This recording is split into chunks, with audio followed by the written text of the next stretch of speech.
reveals God's mercy and power. So ang pagpapagaling ay nagpapakita ng awa at kapangyarihan ng Diyos.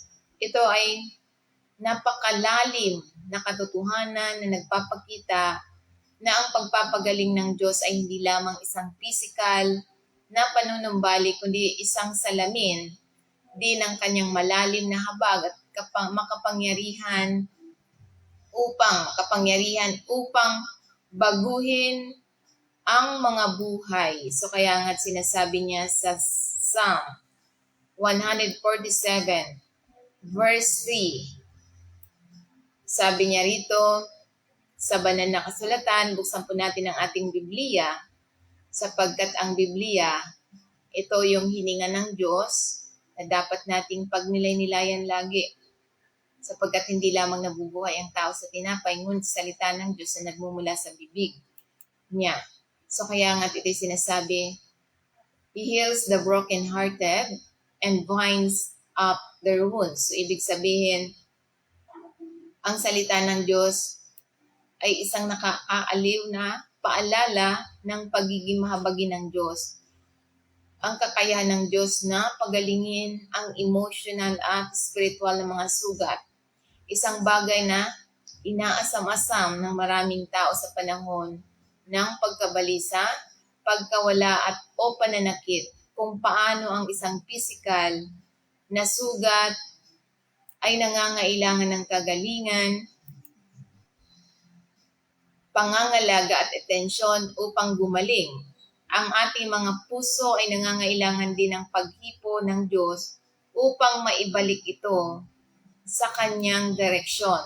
So kaya nga't ito'y mahalaga na tayo ay lagi tayong alam natin ang salita ng Diyos sapagkat ito yung sandatan natin. So kaya nga't sinasabi niya rito, ito yung naglalarawan ng magiliw na pangangalaga ng Diyos sa mga nagdurusang at tinitiyak sa atin na hindi niya tayo pababayaan. So kaya nga ito'y sinasabi na tinitiyak sa atin na hindi malayo sa atin. Ngunit aktibo siya, kasangkot siya sa pagpapagaling sa bawat sakit ng sanlibutan. Kapag pinagaling tayo ng Diyos, ito'y isang malinaw na pagpapakita ng kanyang awa. So kaya nga ang kanyang kapangyarihan ay nakikita sa ating kahinaan, na nagpapakita sa atin na ang buhay ay isang kaloob na dapat pangasiwaan para sa kanyang kaluwalhatian. So kaya nga, tulad na lamang sa halimbawa, yung babaeng inaagasan ng dugo ay hindi lamang physical na pagpapagaling, kundi naibalik din siya sa pamilya ng Diyos. So, ibig sabihin, hindi lamang tayo physical ang pinapagaling ng Diyos, ngunit yung relasyon natin sa Diyos, pinapanumbalik niya.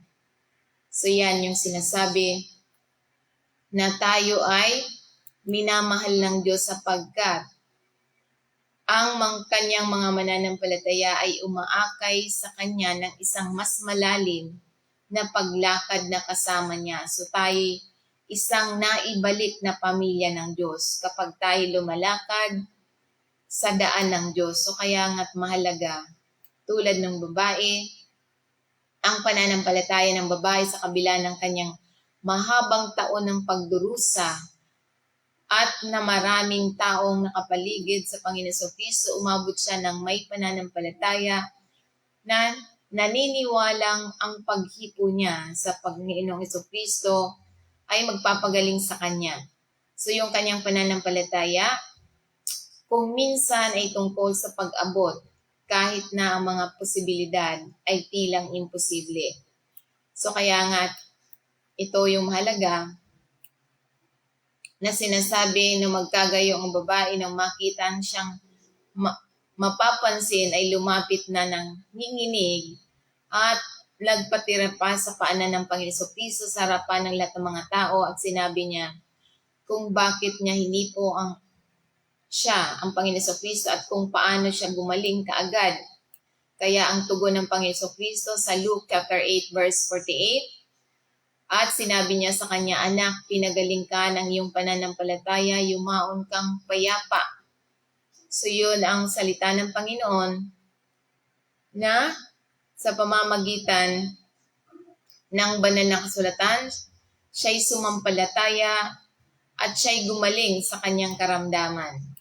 So kaya nga ang pananampalataya ang nagpagaling. Your faith has healed you, sabi ng Panginoong Kristo. So yan ang sinasabi niya, ang iyong pananampalataya ang nagpagaling sa iyo. Ang pagpapagaling dito ay hindi lamang physical. Ito rin pagpapanumbalik ng dignidad. Ang babaeng ito ay nagdurusa hindi lamang sa kanyang kalagayan, kundi sa paghihiwalay. Tinawag ng Panginoon Kristo na anak na nagpapakita na siya'y ganap na naibalik. So kaya nga ito yung kung pakiramdam mo ay nasa gitna ka ng maraming tao, naliligaw sa ingay, tandaan na ang Panginoon Kristo ay nakikita ka ng Panginoon Kristo. Tulad ng babaeng ito, kahit na sa pakiramdam mo ay maliit o hindi ka napapansin, ang pag-abot ng Diyos sa Kanya ng may pananampalataya ay nagdudulot ng kagalingan, pagpapanumbalik at kapayapaan. So kaya nga ito yung mahalagang mensahe na tinuturo sa atin na sinasabi, healing as a turning point towards holiness. So kailangan maging banal tayo.